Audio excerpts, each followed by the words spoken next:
कैसे? आखिर देश के लिए इतना सब करने के बाद भी एक प्लेयर को इतना ज्यादा हेट कैसे मिल सकता है? एक ऐसा प्लेयर जो हमेशा से ही टीम की डिफिकल्ट सिचुएशन में टीम को बचाता था, टीम को जीत तक पहुंचाता था। गौतम गंभीर इंडिया के one of the best left hand batter थे, जिन्होंने अपनी क्लास बैटिंग से इंडिया को कई सारे इंपॉर्टेंट मैचेस जिताए। फिर चाहे वो 2007 के T20 वर्ल्ड कप फाइनल में खेली गई मैच विनिंग नॉक हो, या फिर 2011 के ओडीआई वर्ल्ड कप में फाइनल में खेली गई वो वर्ल्ड कप विनिंग पारी। जब जब टीम मुसीबत में थी, गौतम गंभीर ने हमेशा डिलीवर करा। एज अ प्लेयर गौतम गंभीर ने अपनी लाइफ में वो सब अचीव करा जो एक क्रिकेटर पाने के ख्वाब देखता है। फिर चाहे अपनी कंट्री के लिए वर्ल्ड कप जीतना हो या फिर अपनी फ्रेंचाइज के लिए IPL, गौतम गंभीर ने सभी जीता है। लेकिन सब कुछ पाने के बाद भी गौतम गंभीर की लाइफ बिल्कुल भी आसान नहीं थी। उन्हें लाइफ में कई सारा क्रिटिसिज्म फेस करना पड़ा। आए दिन नई कंट्रोवर्सीज, ग्राउंड पर अग्रेशन और प्लेयर्स के साथ गाली गलौच। गौतम गंभीर ने अपने पूरे करियर में वो सब करा जिससे वो एक विलन कहलाए। आज की इस वीडियो में हम एक ऐसे इंसान की बात करेंगे जो विलन होकर भी अपने देश के लिए कई हीरो से बढ़कर था। और हाँ, हम ये भी जानने की कोशिश करेंगे कि आखिर गौतम गंभीर को इंडिया में इतना ज्यादा हेट क्यों मिलता है।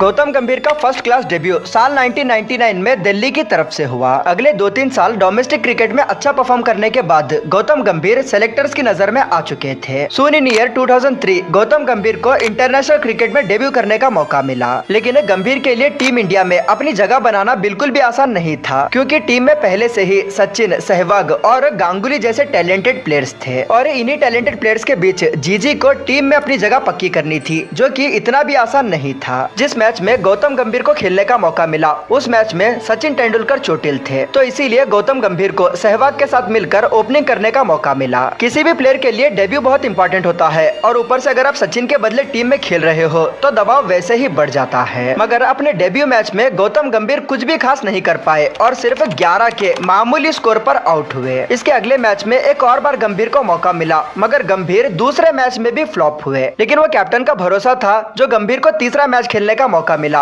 और तीसरे मैच में गंभीर ने भी अपने आप को प्रूफ करा और 71 रन की मैच विनिंग पारी खेली। इस अमेजिंग पारी के बदौलत गंभीर को उस मैच के लिए मैन ऑफ द मैच मिला। अच्छा खेलने के बाद भी इनके लिए ओडीआई फॉर्मेट में टीम में जगह बना पाना ये बहुत ही ज्यादा मुश्किल था। लेकिन कहीं ना कहीं इनके लिए टेस्ट में एक अपॉर्चुनिटी थी और वहाँ पर ये अपनी जगह बना सकते थे, क्योंकि ओपनिंग करने के लिए टीम इंडिया को सहवाग के साथ कोई अच्छा ओपनर चाहिए था, because Sachin Tendulkar and Saurav Ganguly test में मिडल ऑर्डर में खेलते थे। साल 2004 में ऑस्ट्रेलिया के अगेंस्ट 4th टेस्ट में गौतम गंभीर ने अपना टेस्ट डेब्यू करा। लेकिन ओडीआई की तरह ही टेस्ट में भी गंभीर का डेब्यू कुछ खास नहीं हुआ। पहली इनिंग में 3 और दूसरी इनिंग में सिर्फ 1 रन बनाकर गंभीर आउट हुए। एक और बार और एक और फॉर्मेट में गौतम गंभीर अपने टैलेंट के हिसाब से अपने आप को प्रूफ नहीं कर पाए, मगर वो सेलेक्टर्स का भरोसा ही था, जिसकी वजह से इन्हें साउथ अफ्रीका के अगेंस्ट एक और बार टेस्ट खेलने का मौका मिला। इस मैच में गौतम गंभीर ने सहवाग के साथ ओपनिंग करते हुए 96 रन की एक अमेजिंग इनिंग खेली। ऑल्दो इस 96 की इनिंग के बाद गंभीर की तरफ से कोई भी स्पेशल नॉक नहीं आती और फिर इन्हें टेस्ट टीम से भी ड्रॉप कर दिया गया, मगर ओडीआई टीम में किसी तरह ये अपनी जगह बनाते दिख रहे थे। इसी बीच आता है क्रिकेट का सबसे बड़ा इवेंट, साल 2007 का ओडीआई वर्ल्ड कप। हाँ, ये वही वर्ल्ड कप है जिसे इंडिया में हुई कई सारी कंट्रोवर्सीज के लिए जाना जाता है। ये वर्ल्ड कप सभी इंडियंस के लिए किसी बुरे सपने की तरह था, जिसे आज भी सभी इंडियंस भुलाना चाहेंगे। इसी वर्ल्ड कप से पहले गौतम गंभीर को भी टीम से ड्रॉप कर दिया गया और साल 2007 के ओडीआई वर्ल्ड कप में इनका सिलेक्शन नहीं हुआ। इन्हें ड्रॉप करने की वजह ये थी कि पहले से ही टीम में सचिन, सहवाग और गांगुली थे, तो इसीलिए गंभीर को इग्नोर करा गया। टीम से ड्रॉप होकर गौतम गंभीर को इतना ज्यादा बुरा लगा, प्लेयर को 2007 के ओडीआई वर्ल्ड कप से ड्रॉप करा गया। उसी को T20 वर्ल्ड कप 2007 में टीम में चुना गया। इस पॉइंट तक गंभीर ने भी पिछली सभी बातों को भुलाकर इस टूर्नामेंट में लाजवाब खेला। इंडिया पूरे टूर्नामेंट में अच्छा खेलकर फाइनल पहुंची, जहां पर इन्हें फाइनल में पाकिस्तान को फेस करना था। इस पूरे T20 वर्ल्ड कप में गौतम गंभीर टीम इंडिया के लिए एक स्टैंड आउट प्लेयर थे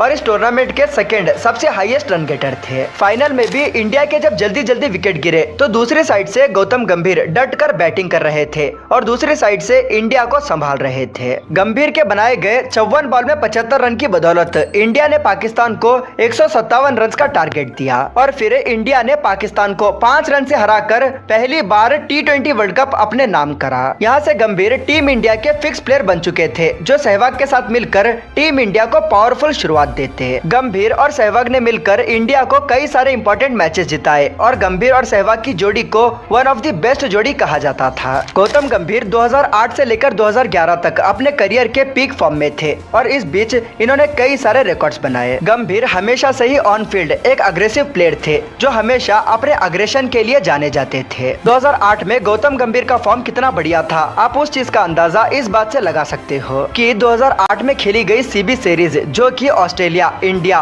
और श्रीलंका के बीच खेली गई एक ट्राई सीरीज थी। इस सीरीज में गंभीर ने तहलका मचा दिया। वो सचिन, पॉन्टिंग और संगाकारा को पीछे छोड़कर टूर्नामेंट के हाईएस्ट रन गेटर थे। जल्द ही ओडीआई में गौतम गंभीर ने अपनी जगह पक्की कर ली और फिर सौरव गांगुली को टीम में रिप्लेस करा। वनडे में अच्छा परफॉर्म करने के चलते जल्द ही इन्हें एक और बार टेस्ट में कमबैक करने का मौका मिला। 2004 में बांग्लादेश के खिलाफ अपनी पहली टेस्ट सेंचुरी बनाने के बाद गंभीर को अपनी दूसरी टेस्ट सेंचुरी के लिए 4 साल का वेट करना पड़ा था। अपने पूरे टेस्ट करियर में गौतम गंभीर ने 9 टेस्ट सेंचुरीज बनाई, मगर इन सभी सेंचुरीज में इनकी एक सेंचुरीज बहुत यादगार है। गंभीर ने साल 2009 में न्यूजीलैंड के अगेंस्ट खेलते हुए 643 मिनट तक लगातार बैटिंग करी और इस बैटिंग के दौरान उन्होंने 436 बॉल फेस कर 137 रन की एक अमेजिंग पारी खेली। ये इनिंग स्पेशल इसीलिए थी क्योंकि इंडिया 619 रन का टारगेट चेस कर रही थी। पहली इनिंग में ऑल आउट होने के बाद टीम इंडिया गौतम गंभीर की इस पारी के बदौलत इस मैच को ड्रॉ कर पाई। 2009 तक आते आते गौतम गंभीर ने खुद को दुनिया के one of the top batsman में शामिल कर लिया था। इसी साल इन्हें आईसीसी ने test cricketer of the year का अवार्ड दिया। ये सब तो गंभीर के लिए कुछ नहीं था, क्योंकि इनकी असली सक्सेस तो अभी आनी बाकी थी और वो थी 2011 का ओडीआई वर्ल्ड कप। इस वर्ल्ड कप को भला कौन इंडियन भूल सकता है। थ्रू आउट द टूर्नामेंट अच्छा परफॉर्म करने के बाद टीम इंडिया फाइनल में पहुंची, जहां पर इन्हें फाइनल में श्रीलंका को फेस करना था। पहले बैटिंग करते हुए श्रीलंका ने इंडिया को 274 रन का टारगेट दिया। बदले में जब इंडिया इस स्कोर को चेस करने के लिए आती है तो सिर्फ 31 रन पर इंडिया के दोनों ओपनर्स सचिन और सहवाग आउट होकर चले गए थे। 6th ओवर में बैटिंग करने आए गौतम गंभीर मानो उस दिन इंडिया को जिताने का ठान कर आए थे। पहले कोहली के साथ और फिर धोनी के साथ मिलकर इन्होंने टीम इंडिया को जीत के करीब पहुंचाया। इनकी 97 और धोनी की 91 रन की इनिंग के बदौलत इंडिया ने इस वर्ल्ड कप को जीत लिया था। इस वर्ल्ड कप के बाद गौतम गंभीर इंडिया में नेशनल हीरो बन चुके। इंडिया वर्सेस पाकिस्तान का मैच, जो पहले से ही एक हाई इंटेंसिटी मैच होता, उसमें गौतम गंभीर प्लेयर्स के साथ और भी ज्यादा अग्रेसिव हो जाते थे। गौतम गंभीर वर्सेस पाकिस्तानी प्लेयर्स की लड़ाई पहली बार साल 2007 में कानपुर में हुए 5th ओडीआई में देखी गई, जहां रन लेते हुए शाहिद अफरीदी के साथ गौतम गंभीर कोलाइड हुए। दोनों प्लेयर्स गुस्से में थे, इसीलिए सिचुएशन थोड़ी सी हीटअप हुई। दोनों प्लेयर्स ने वर्ड्स एक्सचेंज किए, बट अंपायर ने इन्हें किसी तरह संभाला और सिचुएशन को नजरअंदाज करा। एक और इंसिडेंट साल 2010 के एशिया कप में हुआ, जब गौतम गंभीर पाकिस्तानी विकेट कीपर कामरान अकमल से भिड़ गए थे। एक्चुअली जब गंभीर बैटिंग कर रहे थे तो पीछे से कामरान अकमल उन्हें कांस्टेंट स्लेजिंग कर रहे थे, जिससे गंभीर को काफी गुस्सा आता है और इसके बाद गौतम गंभीर ने कामरान अकमल की तरफ एक गलत जेस्चर किया। दोनों के गुस्से को देखकर सभी प्लेयर्स और अंपायर्स को इन्हें शांत करना पड़ा। न सिर्फ ऑन फील्ड बल्कि ऑफ द फील्ड भी गौतम गंभीर को अपने आउटस्पोकन नेचर के लिए बहुत ज्यादा हिट मिलता है। वो किसी भी स्टेटमेंट को देने से पहले हेजिटेट नहीं करते। जो उन्हें सही लगता है वो उसे सही कहते हैं और जो उन्हें गलत लगता है वो उसे गलत कहते हैं, फिर चाहे वो किसी के बारे में भी क्यों ना हो। एक सबसे बड़ी कंट्रोवर्सी जो गौतम गंभीर के अराउंड रिवॉल्व करती है, जब उन्होंने धोनी के मैच विनिंग 6 के बारे में एक कंट्रोवर्शियल स्टेटमेंट दिया। आफ्टर 2011 वर्ल्ड कप सभी लोग इस वर्ल्ड कप को जीतने का पूरा क्रेडिट MS धोनी को दे रहे थे, जिससे गौतम गंभीर बिल्कुल भी खुश नहीं थे। गंभीर ने कहा कि हम वर्ल्ड कप सभी के कंट्रीब्यूशन की वजह से जीते हैं, न सिर्फ किसी इंडिविजुअल की किसी एक इनिंग की वजह से। और गंभीर ने कहा कि सिर्फ एक छक्का आपको वर्ल्ड कप नहीं जिता सकता। इस स्टेटमेंट के बाद धोनी के फैंस मानो गंभीर पर चढ़ गए और इन्हें बहुत सारा बैकलैश मिला। वहीं दूसरी साइड बहुत से लोग गंभीर की बात से सहमत थे। उनके हिसाब से पूरी टीम के एफर्ट को एक्चुअल में एक्नॉलेज करना चाहिए। गंभीर के इस स्टेटमेंट के बाद कई सारे लोग ये मानने लगे कि शायद गौतम गंभीर MS धोनी से जलते हैं। गंभीर की एक और कंट्रोवर्सी बहुत फेमस है, जिसकी वजह से इन्हें फैंस की तरफ से और भी ज्यादा हेट मिला। एक्चुअली 2023 के IPL में एक थ्रिलिंग मैच के बाद LSG ने RCB को हराकर एक मैच जीता। ये मैच बहुत क्लोज था और इस मैच को जीतने के बाद LSG के कुछ प्लेयर्स एक एंग्री सेलिब्रेशन करते हैं। मगर कुछ दिनों बाद जब इन दोनों टीम्स के बीच एक और मैच हुआ तो इस बार अनुसार विराट कोहली पिछली हार का बदला लेना चाहते थे। विराट कोहली एलएसजी के हर विकेट के बाद एग्रेसिवली सेलिब्रेट करने लगे, मगर इसी बीच नवीन उल हक और विराट कोहली के बीच एक सीरियस लड़ाई हुई और दोनों के बीच वर्ड्स एक्सचेंज हुए। मैच के बाद नवीन उल हक की तरफ से गौतम गंभीर सीधा ग्राउंड में आकर विराट कोहली से लड़ने लगे। इस इंसिडेंट के बाद भी गौतम गंभीर को बहुत ज्यादा हिट मिला और लोग कहने लगे कि गौतम गंभीर विराट कोहली को पसंद ही नहीं करते, जबकि गंभीर का एक हार्ट वार्मिंग गेस्चर शायद कई सारे विराट कोहली के फैंस नहीं जानते। एक्चुअली साल 2009 में एक मैच के बाद गौतम गंभीर ने अपना man of the match award Kohli को दे दिया था, क्योंकि गौतम गंभीर का मानना था कि इस अवार्ड को उनसे ज्यादा कोहली डिजर्व करते हैं।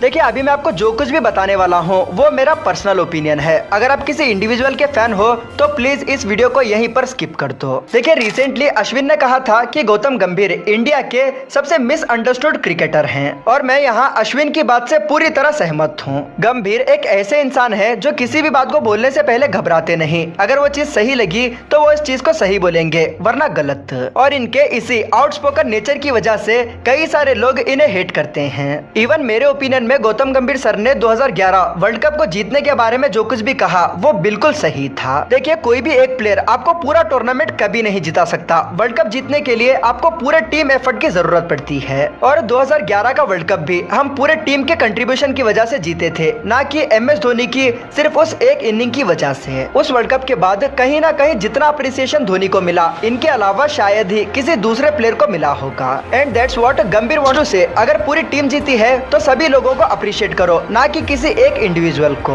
हमेशा से ही गौतम गंभीर के स्टेटमेंट्स को सोशल मीडिया पर गलत तरीके से दिखाया जाता है, क्योंकि ऑब्वियसली न्यूज चैनल्स को कंट्रोवर्सीज चाहिए, फिर चाहे इसका किसी प्लेयर पर कितना भी बुरा असर क्यों ना पड़े। और इन्हीं वजह से हम में से कई सारे लोग विदाउट एनी रीजन इस इंडियन लेजेंड को हेट करते हैं। गंभीर ने हमेशा से ही टीम में अपना बेस्ट दिया and that's why there is no point कि हम बस किसी मिसकंसेप्शन की वजह से इस इंडियन प्लेयर को हेट करें। आपका इसके ऊपर क्या कहना है, please let me know in the comment section and don't forget to subscribe the channel, because अभी भी 99% लोगों ने चैनल को सब्सक्राइब नहीं करा है। इसके अलावा थैंक्स फॉर वॉचिंग।